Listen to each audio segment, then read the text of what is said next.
What's up, guys? It's Ron from Ronald Rohde Law, and in this video we're going to talk about construction contracts for flex development.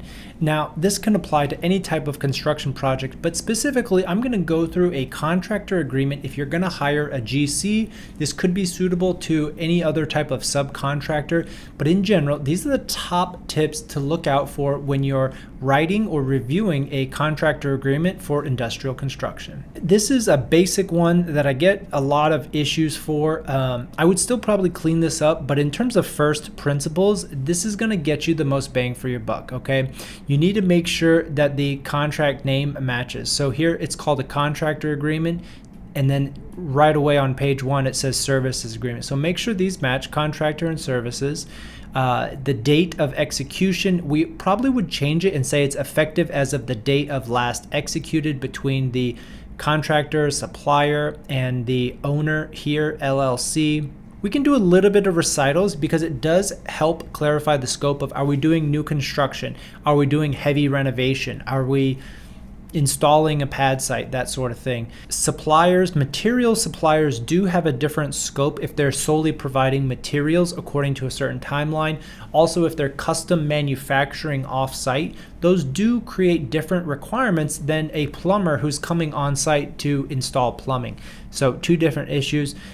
Services, again, you want a clear scope of work. In here, not only would I put the scope of services here, but I would reference an attached exhibit that has a label of scope of work. And you're going to want to be very, very detailed. If you don't have a full set of construction plans, you need to be detailed in this scope of work. Employees providing, this is all pretty basic, independent contractor. Again, price and payment. This is, again, very important. We have here in this sample contract 7 days from the invoice. I think that's not reasonable. Most people can't even get out of bed. They can't even get their credit card out of their wallet in 7 days. So I recommend for my clients, you've got to be at least net 15 or net 30 on a more ideal basis. And 0% interest, a lot of suppliers don't like that because you have an incentive to just not pay. What's the point of putting a deadline if there's no financial penalty? So put some type of reasonable percentage, 5%, 8%, whatever interest rate you think is fair. Written change orders, probably the number one most important thing. Even if you don't put a good scope of work, even if you don't do all these other things, you must have a written change order, because I see even the most experienced clients being on site, talking to a plumber and say, hey, do you see this? Do you see how this clean out goes at a weir angle? We're going to have to install XYZ type material. The owner is on site, says to the guy, yes, do it. Later, you get a bill from the plumber for $15,000 for the change of the type of clean out material. And he says, I didn't approve this, and said, yeah, you did. When we were on site, I said I was going to change it. That necessitated a brass valve that had a pump attached to it, and that cost $15,000. That's what you said yes to. Written change orders are just good practice, and I guarantee you both parties want to enforce this rule, and it is usually in every contract. But I also guarantee you not every construction project follows written change orders. And so you need to be that difference, and you need to insist on everything in writing with the price, timing, everything in writing. So written change order. A term, this is useful, but as long as you can terminate upon 30 days, I don't really care about the length. Survivals, normal, conduct, normal, supervision. Again, these are all basic terms, so I'm not spending a ton of time. Same for delivery. Insurance. This is important for your loan documents. This is important for your master plan. Just make sure that the insurance section matches yours, and you won't have a problem there. Indemnification, again, not huge records, required reports.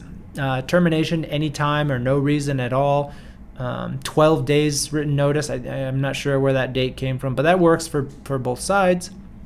Not able to assign it. This is important. A lot of guys will try to get you to sign a contract with them that they can assign.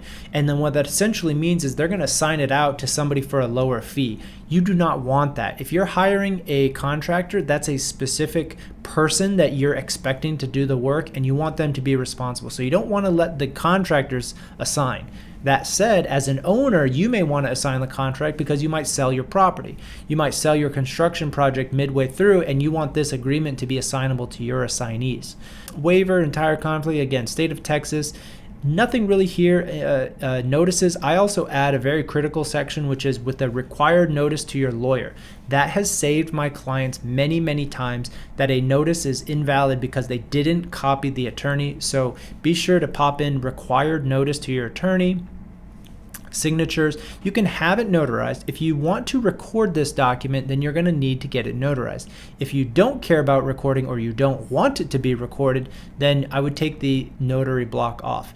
Finally, your page numbers, make sure they get labeled correctly and updated, and it'll look like a clean contract. But that's it for construction agreements, contractor agreements for flex construction. This is applicable universally to anybody who is building a commercial construction project. So smash that like button if you're still there.